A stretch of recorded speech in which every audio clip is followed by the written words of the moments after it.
The Old Shop Hingham, a Creative Home Exhibition. Cleymore Motley Art Crew. Chrissy Bolton. A room with a view. A sun-drenched day by the coast. Boats can be seen in the harbour in the distance. There is a whitewashed building in the foreground with a green roof and chimney. The water is blue and inviting. The painting has been created using acrylic paint and the piece has been framed in a white textured wooden frame. Home from the Sea. The painting depicts a dark and moody sky. The weather looks overcast and a storm is happening. In the background you can see the sea. The surface is anything but calm and the water churns and looks dark and foreboding. In the foreground you can see a brown wooden ship resting on its side on the shore. Perhaps the tide is out, or perhaps the ship has been wrecked on land. Next to the resting ship is the remnants of another vessel. However, only the stern remains. Perhaps the rest has been lost at sea. The painting has been created using oil paint, and the piece has been framed in a black and gold gilded surround. The Sentinel. The painting shows a path leading from the foreground through tall grasses to a monumental lush green tree in the distance. The sky is blue and it appears to be a sunny spring day. The path is bathed in sunlight and looks inviting. The piece has been created using acrylic paint and is framed in a white textured surround. Smuggler's Cove. The scene depicts a lone ship sitting on the ocean in the distance. The ship is bathed in moonlight and the light shimmers on the still waters surrounding the vessel. The sky is dark with a little cloud cover, but the moon rises high and shines brightly. There is some greenery in the foreground and some trees to the right of the image. The trees sit on perhaps a small island or protruding area of land. The overall image is peaceful and tranquil. The work was created using oil paints and the piece is framed in a black and gold gilded surround. Julie Langdon. Country Scene 1. The work is calming and serene and depicts a pleasant view of an ambling stream and lush green hillsides. The sky is blue and it feels like a summer's day. Vegetation can be seen in the foreground and rolling hills can be seen in the far distance. The water breaks against perhaps rocks at the bottom of the stream, causing eddies to turn white and whirl a little. The image is painted in acrylic, mounted on cream-coloured card and framed in a naturalistic wooden frame. Country Scene 2. This work pairs with the previous piece and is a continuation of the ambling stream as it heads east. More trees can be seen on the curved riverbank and some mountains can be spotted in the distance. There is a delightful sunny blue haze in the background and some fluffy white clouds have arrived. The day, however, is warm and bright. The image is painted in acrylic, mounted on cream-coloured card and framed in a naturalistic wooden frame. Sunflowers. This image is of a simple yet delightful bunch of sunflowers. There are 3 in total. The background is plain white. The flowers are fully open and face the viewer. They are vivid yellow and warm orange in colour. The image is joyful and celebrates the beauty of colour in nature. The piece is mounted and framed in plain white. Daffodils. The piece depicts a lively spring scene of daffodils in full bloom or tight bud. There are about 8 daffodils in total, alongside some green leaves. The background is plain white. The image is vibrant and exudes positivity. The piece is mounted and framed in plain white. Patricia Osborne. Lily Pond. This piece shows a close-up of a bright pink water lily surrounded by its smooth, flat green leaves. They rest on the surface of a pond. The artist has used big, bold brushstrokes that appear to catch light and generate texture. The artist has caught the moment the lily is at its best and brightest. The work is painted in acrylic and is framed in a white wooden frame. Sunburst. We see an open expanse of sky and sea below. There has been a storm, but the clouds have started to dissipate. Now the sun breaks through the dark and moody skies to shine brightly. The sun casts broad beams across the sky and casts light on the calming waves. Towards the far right of the image, we see the storm still raging in the distance. Blue skies emerge beyond the clouds to the left of the image. The painting style is bold and the brushstrokes are highly textured. The piece is painted in acrylic and the work is framed in a complementary grey colour. Snowy woodland scene. Here the viewer is drawn into the image as we view a woodland path that disappears into the distance. Trees and foliage line the path. Everything is covered in a dusting of snow and the path looks icy. We cannot see around the corner, which leaves the viewer wondering where the path may lead. The artist has used warm brown tones for the trees and blues and purples for the foliage. The piece has been created using pastels and has been mounted and framed in white. Bottle. The artist has created a still life using a bottle sitting alongside a window. We do not see the whole bottle, only a section that includes the neck, which holds a white candle. It is clear that the candle has been used at some point as wax has dripped down the neck of the bottle and left a white bead-like trail. The window is wooden framed and depicted in brown and yellow tones. We cannot see beyond the glass. We can only use our imagination at this point. The piece has been painted in acrylic and has a cream mount and a brown wooden frame. Sam Rafter. Night owl. Here we see an owl sitting on a branch of a tree. The tree is adorned with brightly coloured fungi, lichen, leaves and acorns.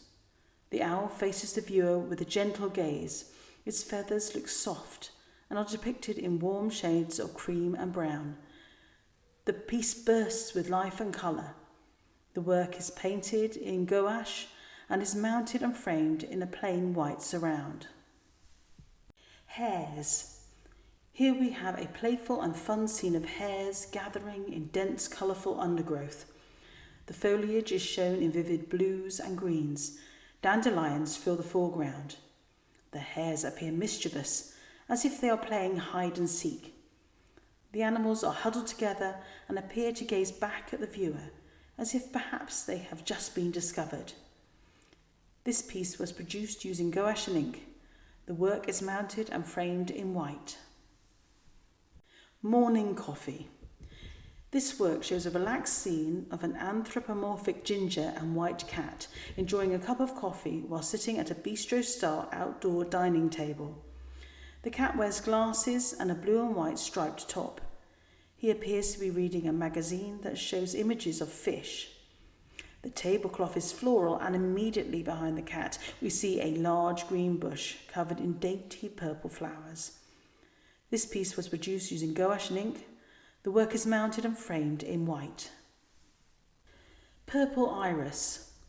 This vibrant work is filled with a close-up of an iris flower. The petals are of a rich, deep purple tone and appear soft and velvety. There are 2 flowers with 1 tight bud yet to unfurl. Some bright green leaves can also be seen. The stamen of the iris are bright yellow. The background is vivid orange and we can see swirling patterns. The image feels incredibly summery. The piece was produced using gouache paint and is mounted and framed in white. Snail trail. Here we have a scene bursting with life. Some vividly coloured pansies in yellow, purple and red take centre stage. The flowers are planted in a yellow and orange flower pot. We can see some snail trails running over the pot and 1 large green and brown snail appears on the floor at the bottom of the pot. Some more pansies in blue and purple can be seen behind the flower pot. Some are planted in a blue striped flower pot. In the background we can see an obscured watering can. The handle is shown and another snail can be spotted.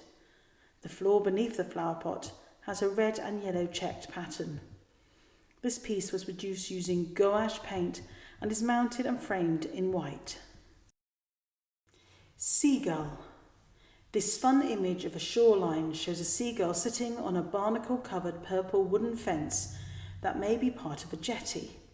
In the background, we can see parts of the sandy beach and a green embankment that has been shored up by the wooden fence.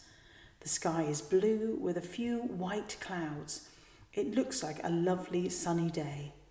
The colours of the sand, embankment and fence are very vivid in contrast to the more subtle white tones of the seagull. This piece is painted in gouache and is mounted and framed in white. Bob Kidd. Waterfall. Here we have a wooden wall-hung sculpture. The piece uses repeated curved forms in equal alignment to give a feel of water in movement. String-like material interrupts the wooden forms to add depth. The wooden sections have been painted with acrylic in dark blues and reds to enhance the organic feel of the piece. Canopy. Here we see another wall-based sculpture of wooden forms cut from a single length of thin wood, equally divided but harnessed together by two parallel cords. The once static material now appears fluid and full of movement. The wooden sections are painted in green and brown acrylic, which invites us to think of the origins of the sculpture's material. The riverbank. This lively floor-based sculpture captures the moment a carp leaps from the water. The fish twists and turns in the air while a copper-coloured dragonfly watches from its resting spot at the base of the work. Naturalistic lengths of brown wood rise from the base of the sculpture and resemble reeds. Two green wire stems also rise from the base of the work. These are topped with carved wooden seed heads. The overall work is serene and captures a fleeting moment in nature. Alison Dixon. Koi Carp. This large box canvas painting depicts a striking scene of 3 koi carp. The fish in the centre of the image is red, white and silver. The 2 other fish are only shown in part, as one swims into view and the other swims away from us. These 2 fish are painted in gold, white and silver. The background is black to show the depth of the pond. There is, however, a glimmer to the surface of the water. This effect has been achieved using green glitter. Moonstruck 1. Here we have a painted box canvas depicting a full and bright silvery moon. The moon is large and fills nearly half of the image. In the foreground we see 2 tall, spindly trees. Their foliage appears in silhouette in front of the moon. The moonlight does, however, illuminate the trees enough for us to see them glowing vibrantly green. The background is of a rich golden grey mottled tones. Fire approaches. This small and intense landscape work shows an almost abstract scene of black vertical marks and vivid red and yellow hues that seem to agitate the black tendrils further.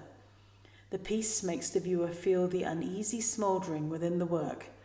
The title further allows us to understand that what we are witnessing is fire attacking vulnerable woodland.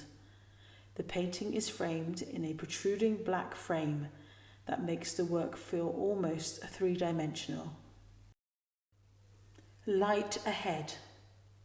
This work is a natural partner to fire approaches. Although this piece is portrait, we still bear witness to another jarring scene of destruction. More organic black marks dominate the image. Charred trees appeared as stricken silhouettes against a lilac and yellow background. It does, however, feel that the danger of the raging fire has now passed, and as the title suggests, there is light ahead. The work is framed in a bold black frame. Moonstruck 2. This piece gives us a midnight scene with an owl flying in silhouette against a full and bright moon. The moon is white and grey in tone, and the brushstrokes are swirly and clear. Below the moon in the foreground is Stonehenge. The vast rocks are bathed in golden moonlight, and despite their size, they still appear small in comparison to the dominating celestial body. The background to the moon and Stonehenge is deep navy blue with a stippled effect to give rich texture and a depth to this nighttime vista. The work is framed in a black frame. Our next pop-up exhibition will take place on the 13th and 14th of June. For more information about this and future events at the Old Shop Hingham, subscribe to our e-newsletter via our website, oldshophingham.co.uk.